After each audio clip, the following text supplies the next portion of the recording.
And I remember like the wind up and the sensations. And so I pulled back and then I brought it down, and the sound and her orgasm and the rush of power that surged through my being, that I was just like, and it freaked me out. I threw the flogger. I was just like, welcome to My Orgasmic Life Podcast, a show where we talk about sex, love, relationships, and kink.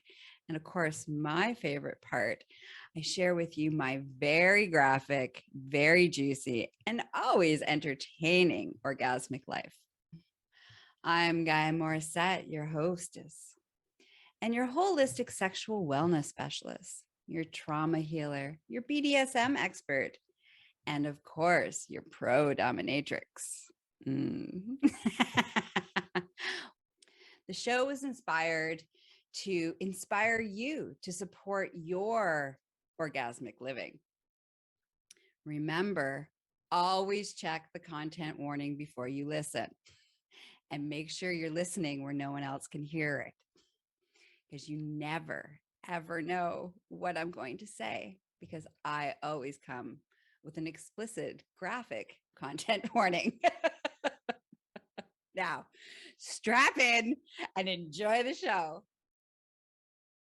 So welcome to another episode of My Orgasmic Life. And I have a special guest with me today, and we're going to have like a really juicy conversation about what it's like to be a FemDom in your everyday society life.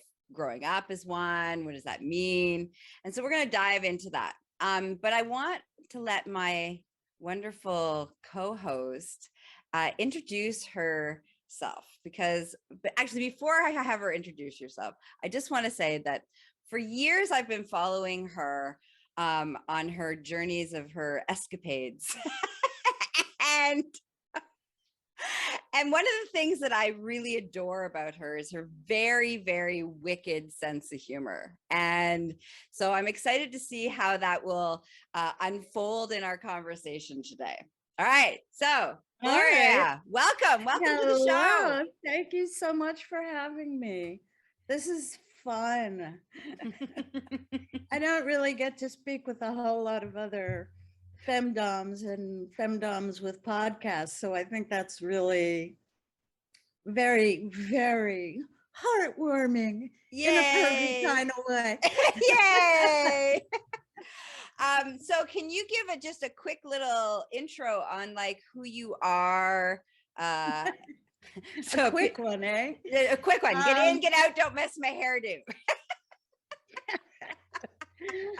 I'm an author, writer, author/blogger. So I've published a lot of books, and I keep my blog going. In fact, I pretty much picked it up again during COVID. And I work as a sex therapist. That's my career.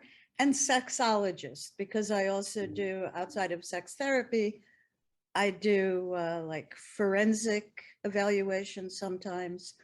So, and I publish books too. Beautiful. So I keep busy. Yeah.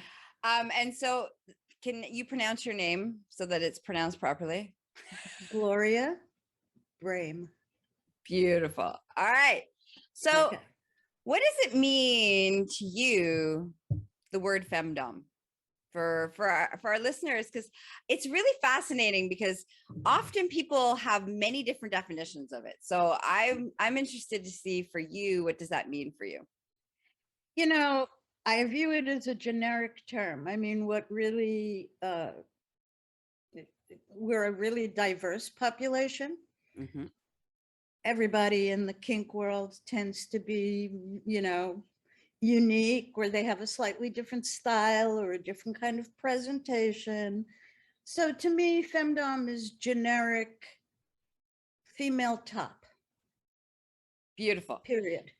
Female top. So, but how she actually plays or interacts with other people, that is where the spice of BDSM comes in. Yeah. Yeah, it's also my definition. It's a generic term of a female top, female dom. So that's what we're talking about. So that we're all on the same page for the listeners. So yeah, now, like some people would say, oh, to be a dominant, you must be blah, blah, blah, blah, blah, right?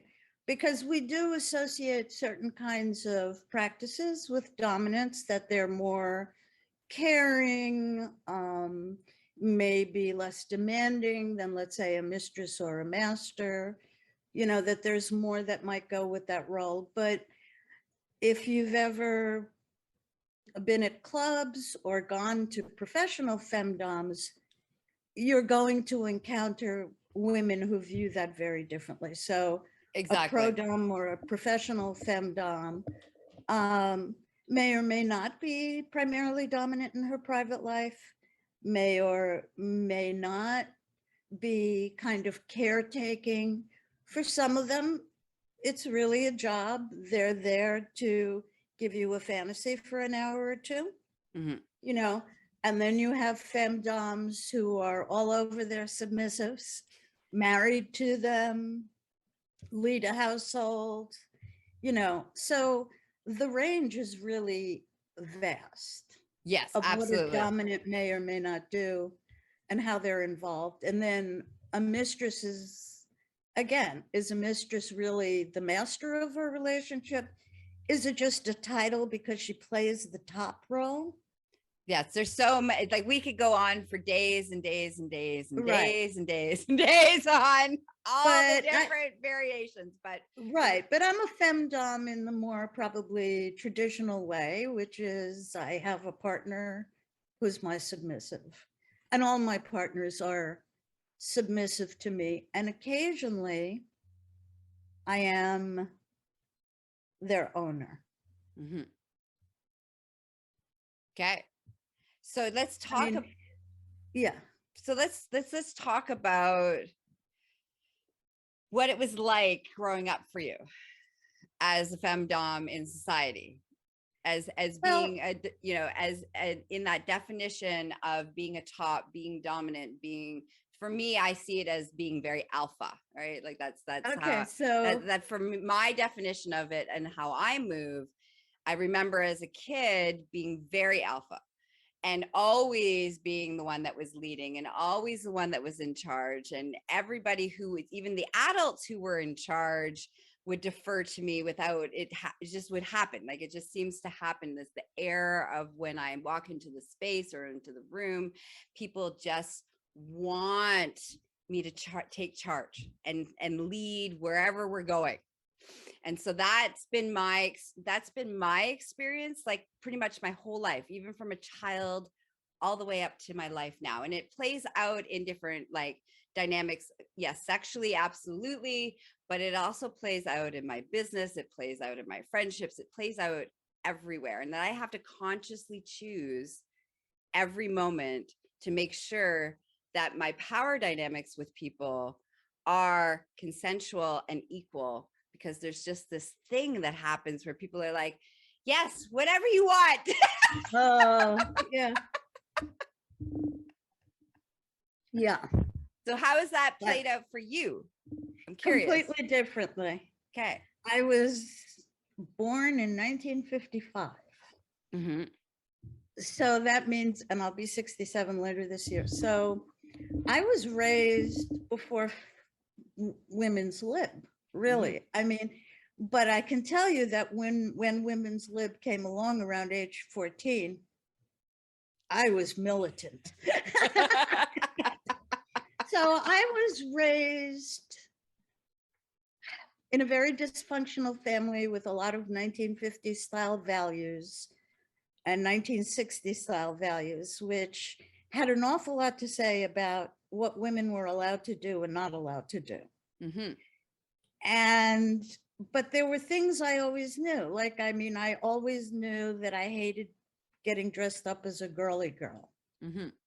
I didn't like wearing dresses. I thought that was bullshit. You know, it's like, why? Why do I have to wear a dress? Guys boys look so comfortable. They get to wear pants all the time, you know? I want to wear pants all the time, you know? And actually, I think that if I was growing up right now, that at 12 or 13, I probably would have, you know, said I was gender fluid. Yeah. Yeah. But I mean, I was born in 74. I was born in 74. And so it was like, we're in this still I remember very much those roles, those gender roles, those expectations. Like, I remember being chased by my grandmother to try to get me to put a dress on. And I'm like, that's not happening. I'm gonna climb in a tree. And I'm like, climbing a tree, and I'm like in the pond. I'm in the pond catching frogs. I'm like, why are you trying to make me, what's this frilly thing? What's this girly frilly thing? Yes. Yeah. No, I would say like my parents' relationship was definitely led by my mother. But she was like an out of control FemDom with no point. Yeah. She just wanted her way on things, even when the things that, you know, that her way was really a bad idea. It didn't matter. Yeah. She wanted her way, you know, and my dad would joke about that. She was very short. I'm very short, but she was really tiny, you know, but she really kind of, I don't want to say ruled with an iron fist, because she didn't have an iron fist, but she had a sharp tongue, you know, and she was very hard to live with. But on another level, I think I was sort of not as broken as my family, and extremely headstrong, and extremely determined. And I never believed ever that men were smarter, stronger, or knew more than women. My model was a very sweet dad whom I loved very much, but who didn't have a lot of say in things, you know? And I was always encouraged by my parents to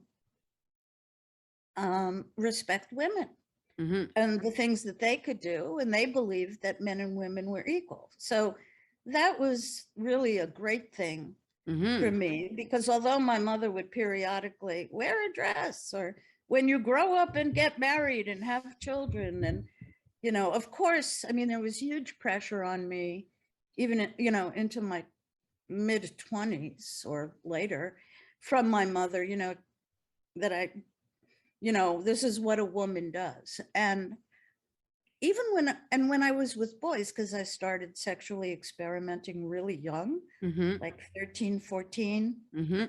Me you too. know, and by the time I was 17, I was a woman of the world, I thought. But I really liked having control with men. And emotionally, I was stronger than most of the men that I knew. You know, if I didn't like something, I walked away from it. I never felt guilty. I didn't, you know, I didn't take care of them, you know, or protect their feelings. I was like, we're two adults. I'm a grown up at 14, you know. You know, and I think part of it is that, you know, vanilla sex didn't engage me completely. I see that now in retrospect, because I was pretty much, unless I had a mad crush for somebody, you know, for the most part, I just always had a good attitude about sex, because my parents never poisoned me against it. You know, there were no churches and no pastors and no rabbis and, you know, nobody to say sex is dirty to me. My parents said, you know, if they communicated anything, it was that sex was okay once you got married. I got the message that sex was okay as long as you were in love. That was the message that I got growing up. That there was like, I got that in my teen years too. You know, when my parents were afraid I was sexually active, and they were like, you know, it would be okay if you were really in love and planning to get married. We understand that. But what the hell is going on with it? Because I seem to have a new boyfriend every week, you know. You and I would have gotten along great as teenagers. But I was haunted by a lot of bad stuff because the house was so dysfunctional. So actually, and I was like a total pacifist.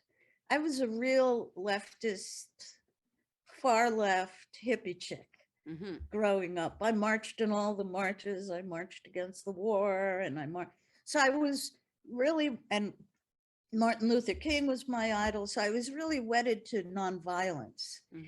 And the thing that kept me away, I would say largely from BDSM, was first of all, the propaganda against it in society, which we still see.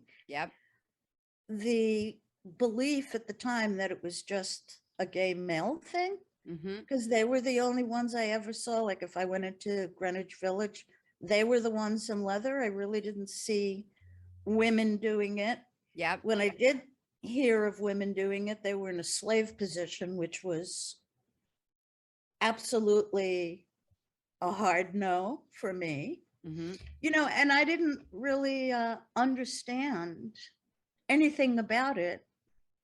And I considered it violent behavior because I understood that people got whipped and I didn't know why. You know, I thought of it the way you think of it, like, you know, in the old pirate movies. Yes.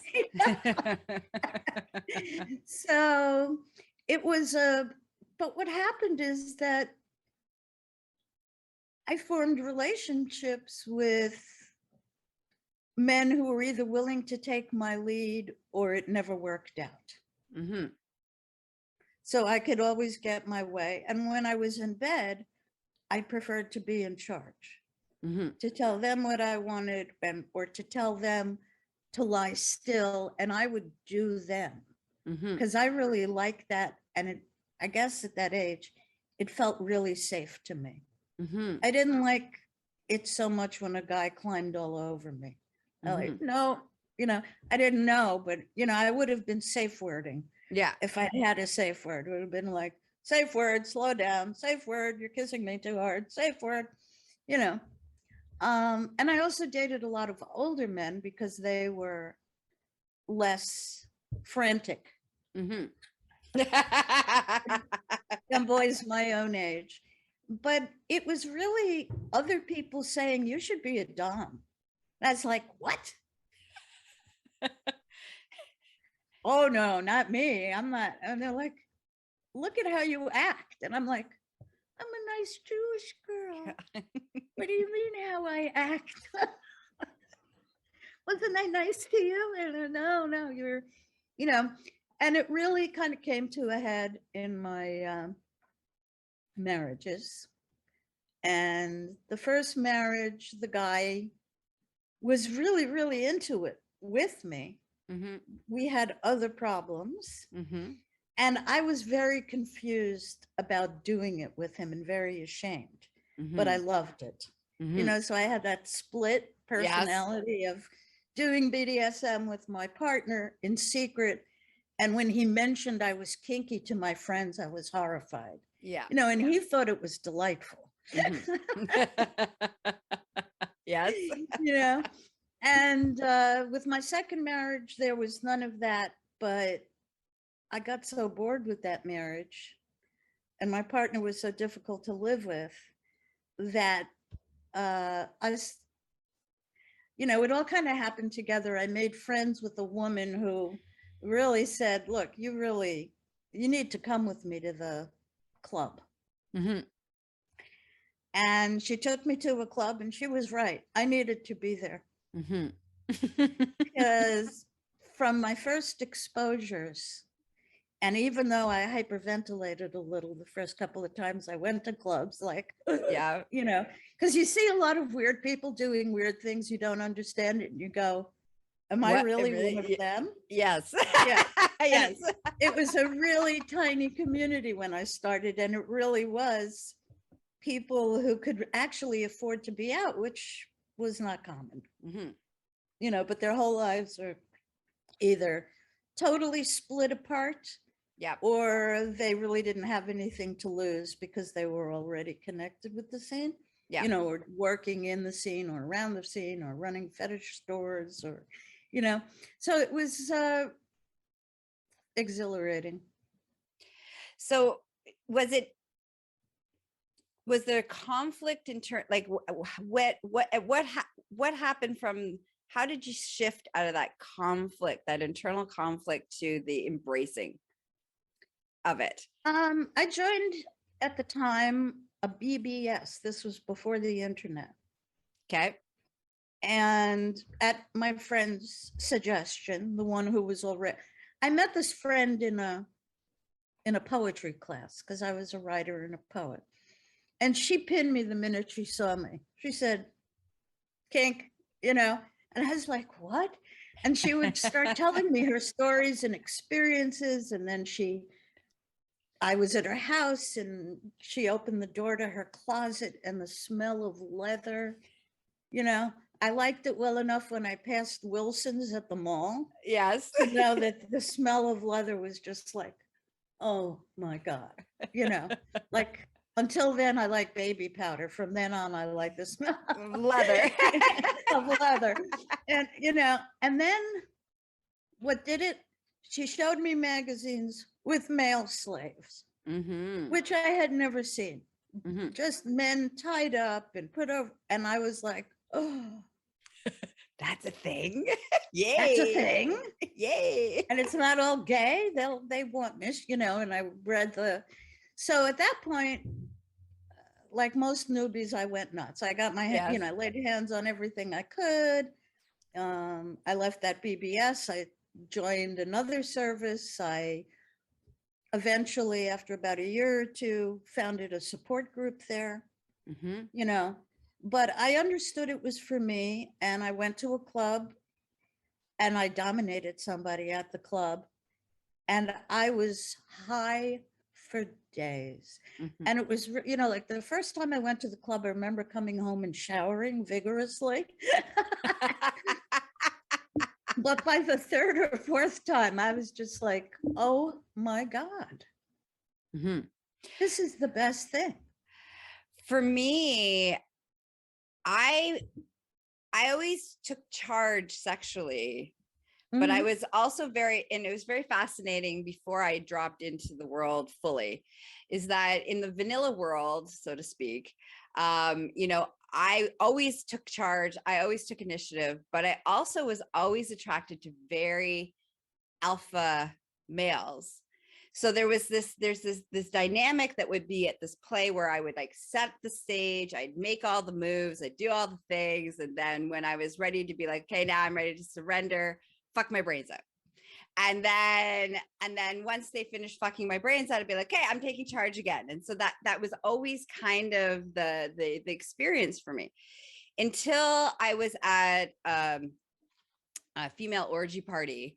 And some woman handed me a riding or a flogger. And so, you know, we're having sex and she's like, hit me. And I'm like, oh, I can't. Like the whole idea of like physically hurting somebody was like, this is not something that I'm okay with. Like, like there's not going to be, I'm not going to be okay with it. She's like, I like it. Just do it. So I'm like, the most lamest ever. I'm like, ah. It just barely like touches her, right? She's like harder. And I remember like the wind up and the sensations. And so I pulled back and then I brought it down, and the sound and her orgasm and the rush of power that surged through my being, that I was just like, and it freaked me out. I threw the flogger. I was just like, I can't be this person. Like, I remember the conflict inside. It was like, I can't be this person that I really am, which is a sadist. Like, I truly am a sexual sadist and I like to hurt people. I can't be that person. And I spent, and it was really fascinating because I spent the next 10 years actually avoiding really stepping into that place, because I couldn't be the sadist and the dom that I truly am, and the craving that I really actually had. in that, yeah, in that respect, we actually had a really similar experience because I mentioned I did it with my first husband, and he had read some crazy story and variations too, which at the time was like a prime source of BDSM fantasies, you know, because they'd run like one kinky story an issue, you know, and he had read something where somebody had been treated like a dog and whipped, and he wanted me to do that. So first he started running around and barking, you know, and I just laughed. It was just the weirdest, strangest thing that I had ever seen. And then he wanted me to whip him, you know, and I had obliged by like putting on high heels and stockings and a garter, which, by the way, I never wear. I certainly don't wear. Once I got a handle on my Dom persona and realized I didn't have to dress that way. That was a male fantasy, you know. And he gave me his belt and asked me to hit him. And I did it like 3 times. And then I'm like, I'm a hippie chick. I'm pacifist. I'm emulating masculine power. That's what I'd read in my books. Yep. This is bad. I don't, you know, I'm not going to gravitate from free-loving, nice Jewish girl to, you know, a weak imitation of, you know, patriarchy.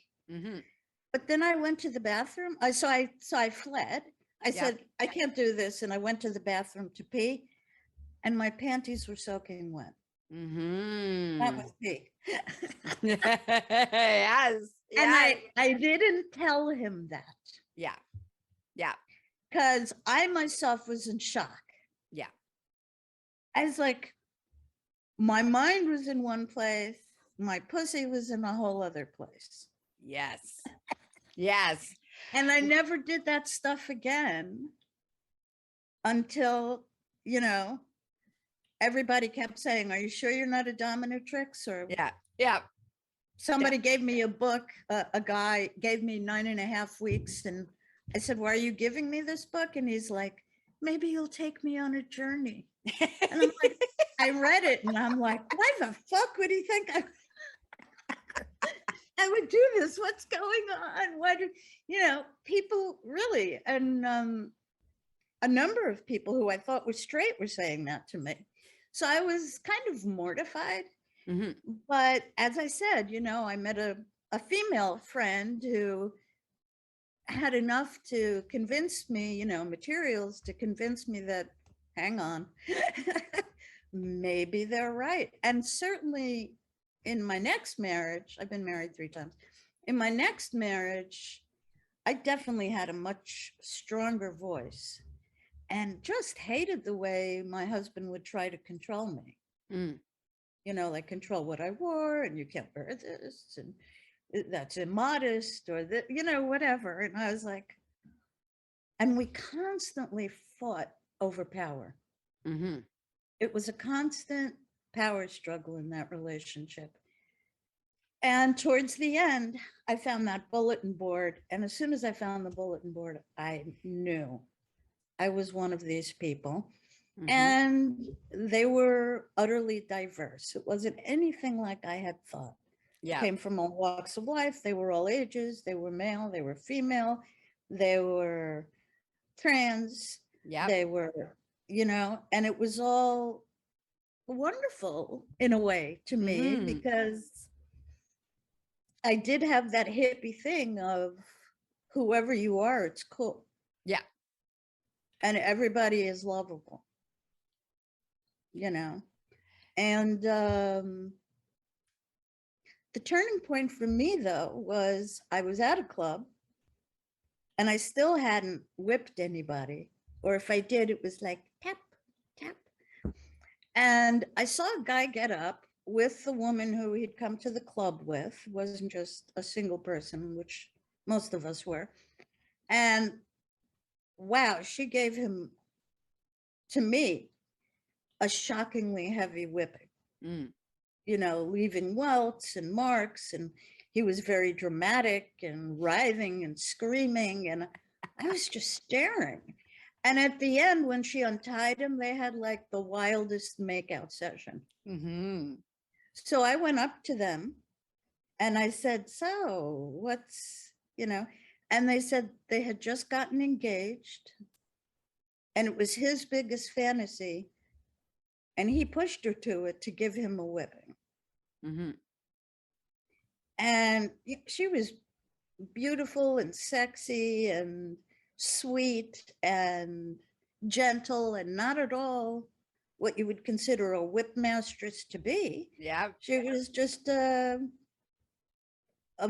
open-minded fiance. And that was his biggest fantasy, and I guess it was sort of proof that she could do that he needed before they got married. Yep. And realizing that it was him who had begged for this and pushed for it, and that he loved every minute of it. Yeah. And that they were a loving couple. Mm-hmm. That was like, like my brain chemistry changed in that moment, because I realized, you know what? I always knew I was kind of sadistic. Yeah. I remembered punching my 6th grade boyfriend. We would kiss and then I'd punch him. And he'd go, why do you always punch me? And I go, I don't know. I do. I like to after I kiss you. I'm like that with like biting. Like I want to bite. It's like I'm like the happier and the sexier and the more in love I am, the more I want to bite people. Yeah.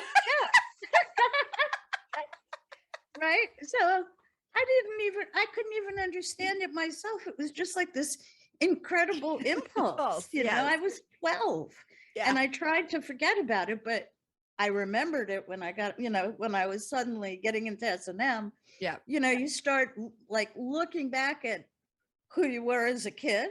Yeah. And what you did as a kid, and you realize, oh my God, I was always this way. I was in the closet with myself all those years. Yes. Yes. I had missed out on all this stuff. So naturally being nerdy, I then, really read everything and talked to everyone and wanted to know everything about it, and went to clubs a lot.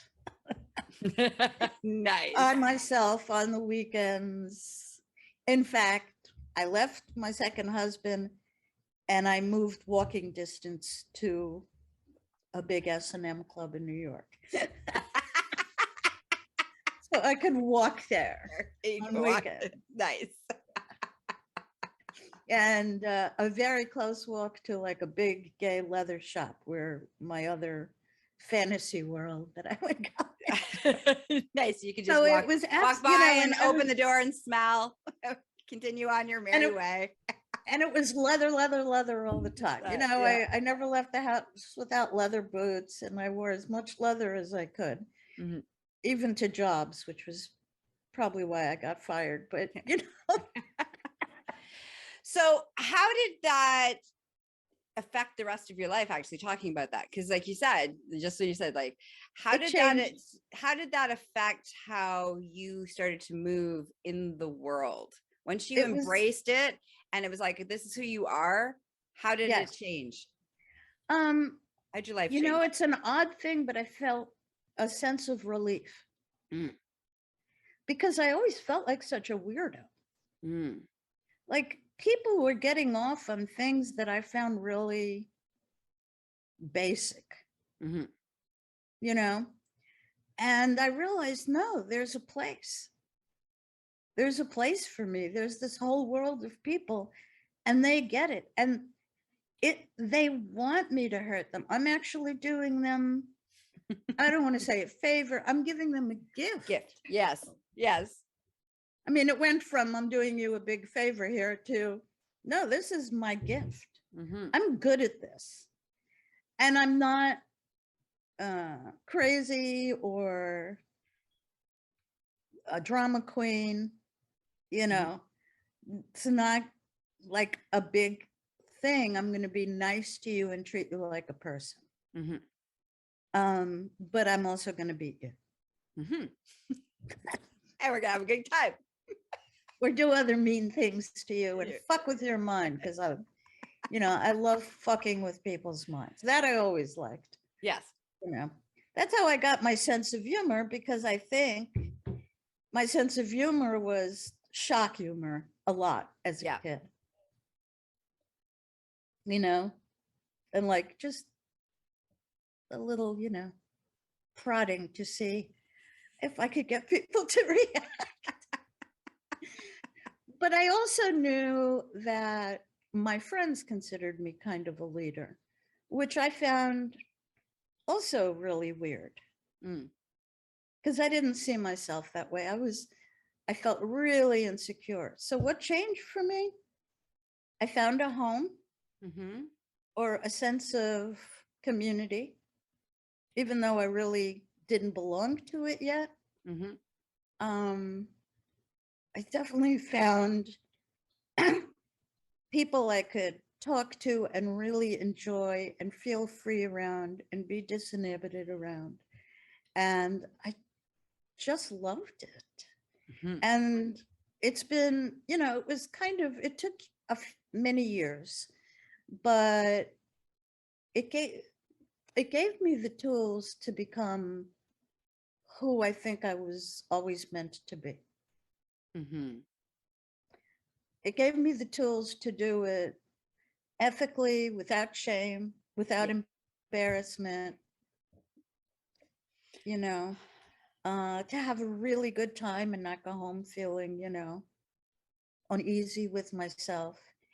And it was a big high being a pretty young mistress, because I got, I was never a popular kid.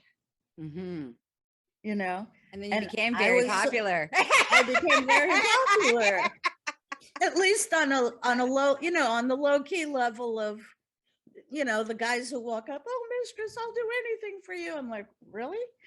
But I got real attention, and really all you needed to do is to wear the fetish clothes, and have that glint in your eye, which I always had, that people thought was crazy, but I don't think it was crazy. I think it was the light of S&M. Yes. For me, I've found that it's changed how I move in the world, that I am genuinely nicer. Like embracing fully, instead of hiding the sadist or hiding that I'm supposed to be a nice woman in the world, and I'm not supposed to be like this fierce, like, how fierce I am, and I'm supposed to be gentle, and I'm supposed to be all this stuff. So being able to have safe spaces where I can truly embrace it fully and completely, unapologetically, what is done is that I'm not faking being nice in the other areas of my life. I genuinely are kinder and gentler and have more empathy and have more compassion. And I'm genuinely nicer the rest of the time, because I get to have this beautiful outlets of just unleashing. Like my submissive was over yesterday and we were having like a work play day, and I'm like, I'm working, and then I'm like, oh, I need to beat you. It's like, flog her till she totally get it. And then I'm like, okay, great. Now I can go sit with a client and hold the space of love and compassion and empathy and like all of these beautiful spaces. And then I have outlets where I can be like, okay, come here, and have my way and release all the things. And then I'm like, la, la, la, la, la. I'm all frolicky and happy. And that's also part of my, me being a dom, is I'm very playful. Like I'm a very playful and mischievous. Like I'm like this mischievous little nymph that's a sadist. Right. And so it's that, and I was thinking about it this morning before we're going to have this conversation. I'm like, did I embrace the whole being cute to soften my fierce edges because society didn't like the fierce version of me. And there was a lot of resistance to the fierce version of me. But when I was cute and playful and kind of mischievous, then it lulled everybody's false sense of security. And then everybody like leaned in and there was no resistance, like there was no pushback. And I think, in all fairness, I mean, yes, I'm very frolicky and like by nature, but I think that I embrace that persona to become softer. And if I wasn't, I think if I was a man, in all fairness, I wouldn't have done that. I wouldn't have had to do that. I would have just been fierce in the world and just owned it completely and not have to soften it. So it's very fascinating. Like, I mean, I love being that mischievous, frolicky nymph, but I don't know, I would have necessarily, I think I embraced that as part of surviving in a society that says, as a woman, I'm not allowed to just be fierce. Right. So yeah, I was thinking about that this morning. I was like, why did that get developed? Like, how did that develop? And I think that's why that developed for me. You know, I mean, my best friend, I've known her since I was 15, and I don't think she thinks I am a different person, but I'm a much more together person, because there's so much that I learned through BDSM. Yes. And from being a dominant. So I was a very depressed kid and a very depressed teenager. So I lived in a state of existential dread, really. And honestly, connecting with my kinkiness actually helped to quell that hugely. I felt much happier having the outlet, as you say. You know, it really balanced me. I was not like I think I always had buried underneath like this gravitas, because my parents were Holocaust survivors. I knew how evil people could be, and I had a very tragic view of life. But, you know, having a tragic view of life, that it's impermanent, actually helped me probably in my journey, because it's like, if not now, when? Yeah. You know, it was always, if not now, when? You know, live while you live, you know, and try new things and go new places. And I was always like that. I was always that kind of adventurer.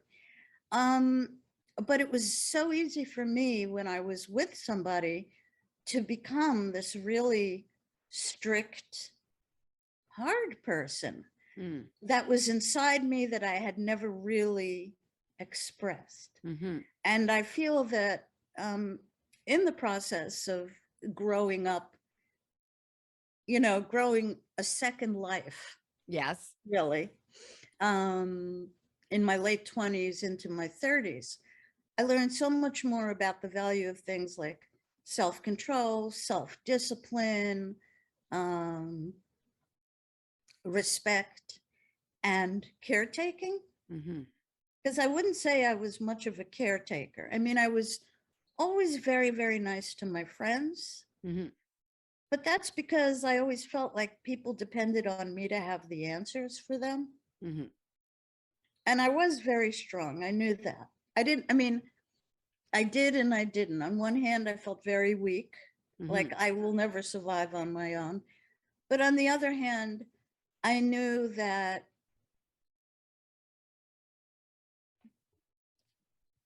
I could handle problems. I could deal with them, that I could survive. I guess that was the feeling, that I could survive things. And those first 2 years of like making all of these breakthroughs, I left my husband to get involved with BDSM. He had no interest at all. And I knew that marriage was over anyway, and I was really eager to throw myself into the world of BDSM. I quit my job. I had a really straight job. I was working on Wall Street. You know, I quit my job and became a freelance writer, you know, and I moved to as I said, to a place near a BDSM club. So you can walk through it. Yep. Yeah. And that all happened, and I went to a therapist, and I mean, like, am I really fucked up or is this okay? Mm-hmm. It's like, why am I like this? Why? What made me like this? And then at some point I stopped caring what made me like this. Yeah. Not really. Doesn't, at some point, I'll it's never not really figure it important. out. It's just embrace it. No, I was probably born this way because, I did really bad things to my dolls when I was a little kid. One poor doll, I feel bad for her because,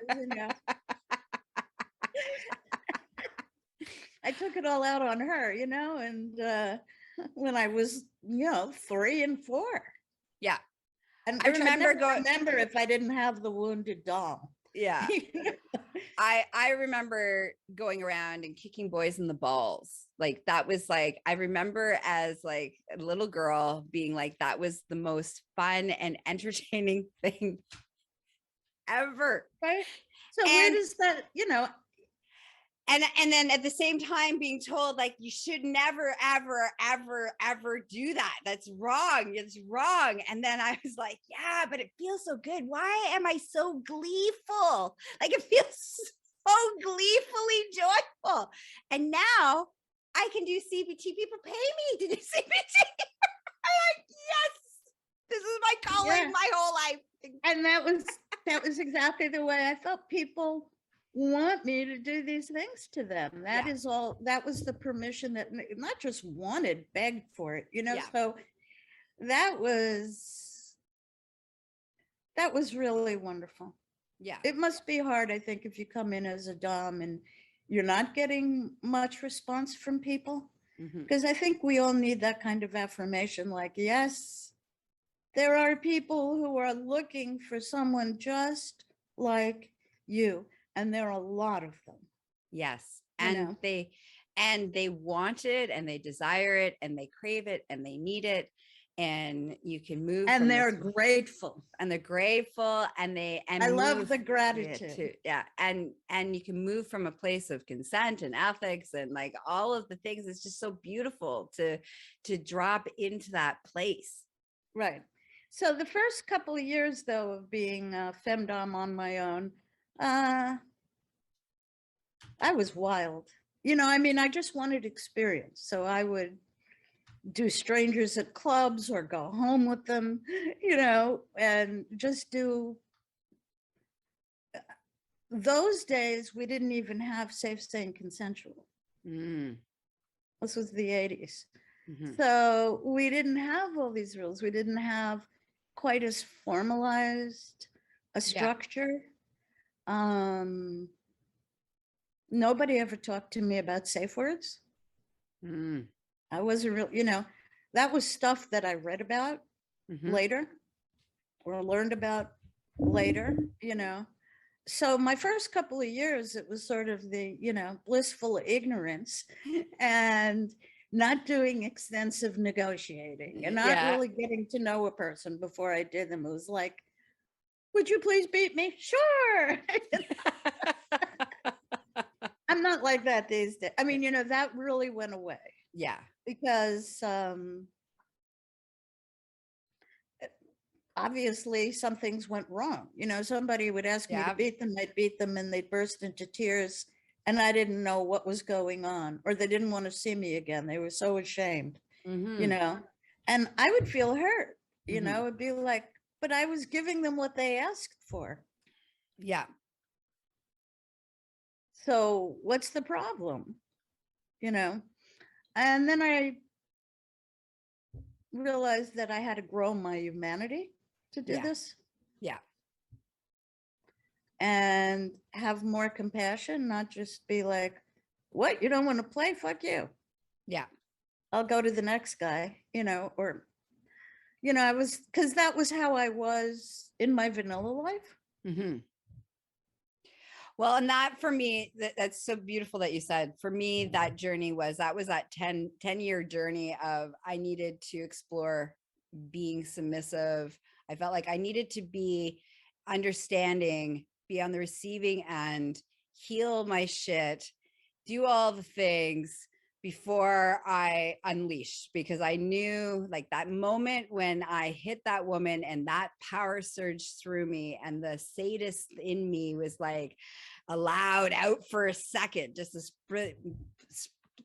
brief second, that I knew, because of my background in trauma and my background in, I was, I endured a satanic cult, and like I was actually programmed to become a predator.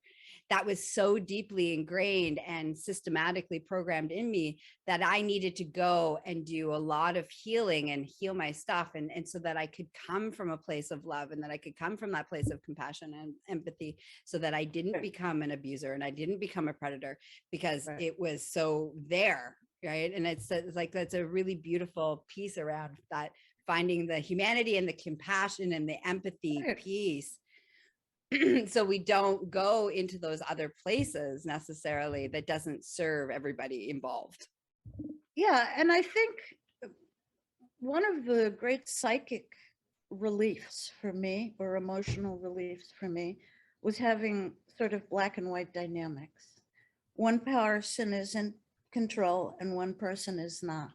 For me, that just simplified everything and was very relaxing, because my experience with men had always been push and pull and power, fights over who gets to pick where we go to dinner and who does what, and suddenly everything felt so much easier and so much clearer to me. And like you, I tried all the roles.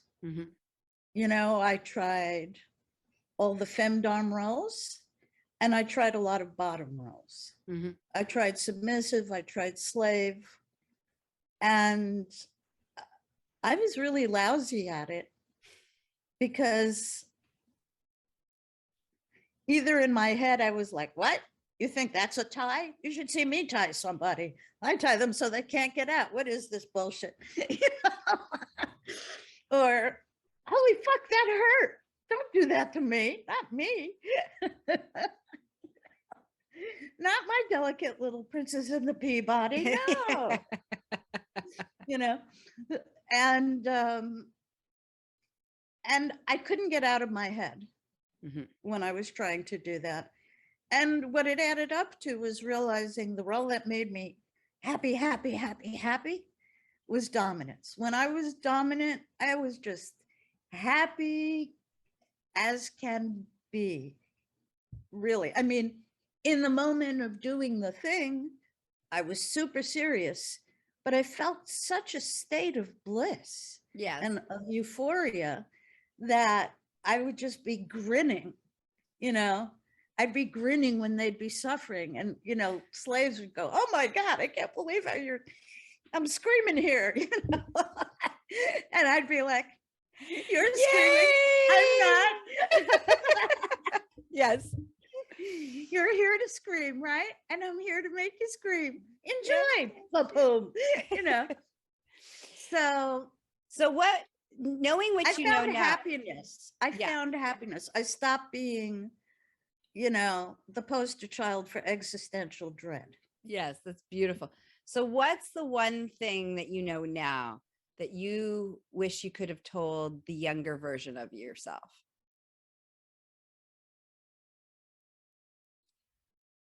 Oh boy. Don't, forget what your parents told you. Forget what all the adults said.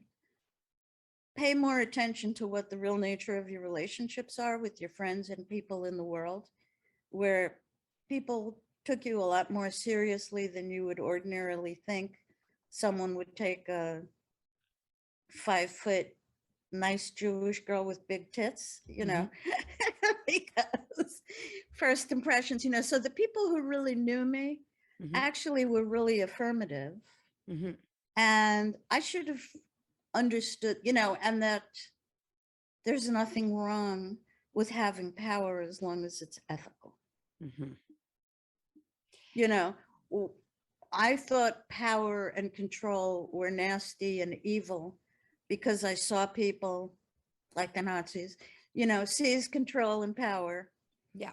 And use it to hurt people, Yeah. to destroy people. Yeah. And this was a place where I had those impulses, but it made people happy. Mm-hmm. And I could give them aftercare. Mm-hmm. And they'd be flying and I'd be flying. Yeah. And everyone felt good about it. And there was absolutely, I was not a predator, Mm-hmm. On any level. And I felt much more, in a way, morally clean doing S&M. Mm-hmm. So I think that's what I would want myself to know, that Mm-hmm. it isn't dirty and it doesn't mean you're all fucked up. It means you were born that way. Mm-hmm. And it's something I like to say to therapy clients is you're normal for a kinky person. Yeah. You can't compare it to vanilla people. No. It's a different experience. And if only I had known that it wasn't just like 7 gay men on a Saturday night. It was actually thousands of people across all of the genders and orientations. Yeah. And that's what probably is why I listened to a woman. Mm-hmm. I probably couldn't have been convinced by a man. Mm-hmm. But once she opened that door, that was fantastic. That's beautiful. That's beautiful. I would tell my younger self that you will not be a predator. Embrace who you are. Right. Embrace who you are. You won't be a predator you will move from a place of ethics. Always. Yeah. Just surrender to that place. Like that's the one piece that I wish I had told myself when I was younger, because I could have had way many more years of torturing people. And I would have been less, I was fairly compliant. When I found somebody I didn't have to be compliant with, then it was wonderful. Mm-hmm. But on the whole, I had very strong opinions, but I didn't act on them. So, I might think somebody was an asshole, but I wouldn't necessarily do anything about it. Mm-hmm. So I would say I became self-actualized as an adult through BDSM. Beautiful. I became the person I should have been, because as a kid, I just had such low self-esteem and I didn't know what I was doing. And I didn't have a high opinion of myself, and I never understood why people would be drawn to me at all. And I thought, yeah, it's just my breasts that's doing it. I can't take it seriously. But I think there was a lot more to it that people sensed in me, that kind of certainty or decisiveness of character. Yeah. Like I was the one who would make the decisions. And